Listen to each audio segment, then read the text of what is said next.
You see, in this vibrant world of K-pop, where melodies are enchanting, performances are mesmerizing, you know, fans tend to forget that behind all these glitters and glamour, there's a complex web of business dynamics often concealed behind this glitter and glamour. And the recent hype and adore situation has opened my eyes to the fact that K-pop fans really do not understand anything about the business of K-pop. They do not know what goes on behind closed doors to make sure some of our favorites actually still have profit, still have money in their bank accounts, still become relevant in the industry, not just by the fans alone. But I'm talking about the shares, the stocks of this business, the business meeting, the investment opportunities that comes with this industry. Some fans do not really understand it. And I will want to talk about that today.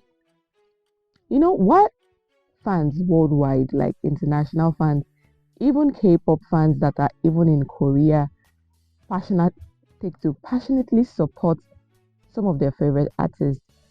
Many of us fail to grasp the intricate workings of the industry that we so love and adore. Like the phenomena of K-pop have extended so far that it is now beyond the catchy tunes, the captivating choreographies. It is such a meticulous, orchestrated business model that demands attention and clear understanding. See companies like Hype, SM, JYP expanding to the US, expanding to Japan, expanding to all other countries. For the case of Hype, we see Hype America, Hype Japan. They are just extending their tentacles all over to like make a solid ground for themselves. And for people that are like, oh, these companies are just greedy, I beg to differ. They are not greedy. First and foremost, apart from the music artists put out, these companies behind these artists are all about business, whether you like it or not. They are a business. And what is the outcome for a business? What's the end goal for a business? It is profit. They want to earn money. So when you start complaining that oh these companies are greedy, they are not greedy. They are trying to make profit. They are trying to make business. And you might not actually like the way they go about earning their profit, but at the end of the day, they need to make profit to keep their companies afloat. First and foremost, the foundation of the K-pop industry rests upon the crafted training system employed by many agencies. You see trainees that they've been training for over like some 10, some 8, some 7 years. Even there's a debate about trainees being very young now. That's another topic for another day. You see some of these trainees undergo rigorous years of training and dancing, vocals, languages. Some of them speak Korean, Japan, English, like, and then lots more of other languages that you then personality development too, speech lessons. How do you answer questions? How do you speak in public? Etiquette and all these things. And all these things they do before debut cost money. This investment not only nurtures talent, it also binds them to like where this where contracts come in. This investment not only nurture the talents of these trainees before debut, but it also comes with some of these crafty contracts for some companies that are shady. But some companies are not shady. For the K-pop industry, there's a stipulated year an artist must sign, which is 7 years. It must not extend more than 7 years. But we see some companies actually being shady about it and putting hidden clause in their contract, making it seem so unfair. Not seem unfair, making it unfair to the artist based on that contract. You see, fans may perceive idols as like solely artists, but you see, the K-pop industry has made them a commodity, like meticulously groomed, with no blemish, with no fault, making them a commodity they are about to sell to the general public.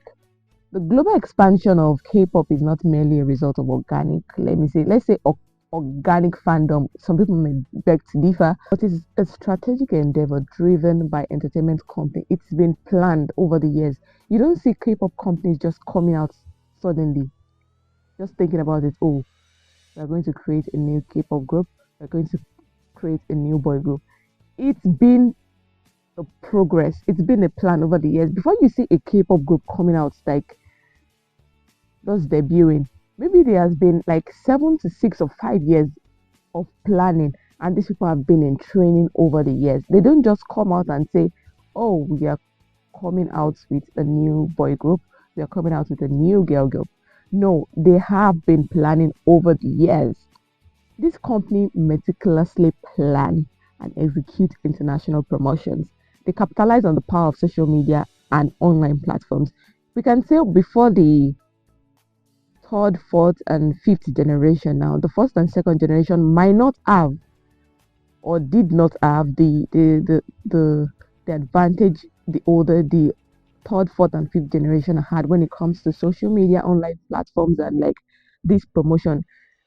If you study it well, the first generation and second generation actually used more of the Korean entertainment industry, the media stations, the reality shows, the variety shows. This is where you see some ridiculous variety shows that we question now when it comes to the third, fourth, and fifth generation. But you see with the third, fifth, and fifth, take two. But you see with the third, fourth, and fifth generation of K-pop now, there is they have this advantage of social media, and I think BTS were the pioneers of really showing that social media and the online platform can really push you to the next limit of being seen. They actually opened the way for that presence, that awareness of using online media and not just focusing on the Korean variety shows and Korean reality shows. I am not saying that I'm not saying that Korean reality shows are not important. They're actually very important. I actually love when K-pop artists idols go on the show and they try to relate with people. They show some of their goofy sides. It makes them seem more human. And we have international promotions too, which is also very important if you want to expand beyond Korea as an artist. The viral spread of K-pop is not accidental to me. It is. It is not accidental. It's just like it took a lot of time before it could get where it is. And I said with the first and the second generation, there might be like an awareness of what K-pop is with Gangnam Style, Big Bang, 21, Wonder Girls. There's an awareness of what K-pop is, but it was not really given the chance to really expand its wings and take flights. But with the third, fourth, and fifth generation, yeah, people all over the world are now knowing that okay, this genre is here to stay. It is not just it is not a genre that is an one-hit wonder. The genre that has a lot more potential for it to grow over time. Financial dynamics of this industry are multifaceted, and this is where we are going to talk. You see, it involves the revenue, streams beyond music sales, concert ticket, endorsement deal, merchandise sales, and maybe corporate partnership, which constitutes income, like significant income for both the idols and their company. However, the distribution of profits is often very tricky, with agency retaining a large portion of their earnings and maybe leaving idols with a fraction of their commercial sales. And this is where the contract comes in again. It depends on what's been signed at the onset. Okay, I am starting as a idol in your company. There's a 7-year contract, which is the stipulated time. Okay, how do we share this? We know with YG. I think with YG, it is it 80? The company takes 80% and the artist takes 20%. I think JYP has like a 50-50%, like 50-50 profit share. The company takes 50%, the artist takes 50%. For Hype 2, it is 50-50. Hype 2, 50% for Hype, then for the artist, 50%. But for SM is the company takes 80% while the artist takes 20%. I don't know for other companies, but I'm sure of this 4 major entertainment companies in Korea right now. And when it comes to stocks, shares, investment that I talked about initially when I was about to start, people or maybe say fans actually need to understand that there's a whole lot of word, the business word behind the fashion show, the dresses they wear, the music they sing, and the interactions they have with you. There's a lot more going on behind the scene of all this. I mentioned the example of Ibe and Adore situation. Said Ibe had 80% of the company, while Adore had 20% of the company. You really need to understand the market, market index of what this means before you actually put your mouth into conversations that are intellectual like this. When this matter started, I was seeing a lot of comments and I was actually embarrassed on behalf of some fans because you really do not understand what it means to be business in the K-pop industry. You only understand, oh, when is their next album coming out, or which dress are they wearing, which fashion show are they going to, or who is the top person on the brand reputation this month, who is on the Billboard take two, who is on the Billboard Hot 100. As much as all these things are very interesting and it forms the crux of this wonderful industry, understanding the business of K-pop helps you understand some of the things going on behind the scene. When it comes to shares, stocks, and investment, it is very important to the well-being of some of these idols, because if these things don't go well, if it keeps dropping, it affects your idol, it affects the profit they take into. One way or the other, it will affect them. Understanding the business of K-pop transcends surface level fandom. It requires a comprehensive deep dive, and you drive into the industry understanding it. Fans must recognize the commodification of idols, the strategic of maneuvering of the entertainment industry, the financial complexities behind this global phenomenon called K-pop. Only then can you fully understand and appreciate the artistry and resilience of this beloved industry.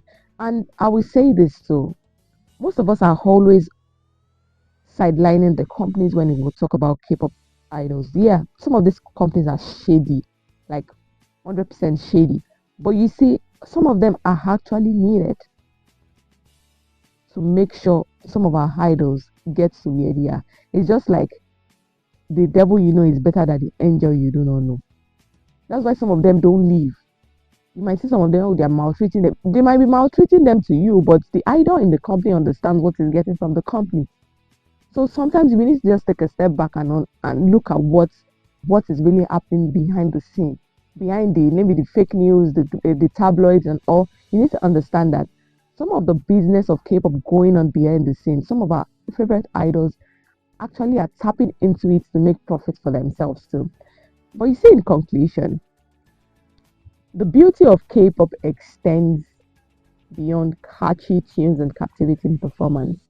It is meticulously crafted. It's a business that is meticulously crafted. It is fueled by talent, strategies, and commercial marketing. You know, we must, as fans, if you really want to understand the beauty of this industry and tap into its wealth as fans, you must peel back the layers of the glamour to unveil the complexity of this industry. I see fans that buy shares and stocks in their favorite companies, and I applaud them because that is sensible. You understand the business of K-pop. It is not only about fighting fan wars, choreographies, lyrics, and all. As fans, have you really took your time to understand what you can gain from this particular industry? Because some fans are actually gaining from this industry. They love this industry, but they are really gaining from this industry. There's a lot more to this beautiful industry than fan wars, choreographies, debates, and all. I believe a word is enough for the wise. So we fans must sit down and really understand the business of K-pop before we start talking about the business of K-pop, so we don't really embarrass ourselves when intellectual conversations are being heard and you just come up and start just talking and arguing blindly. Really, it helps not to embarrass yourself in the future, right?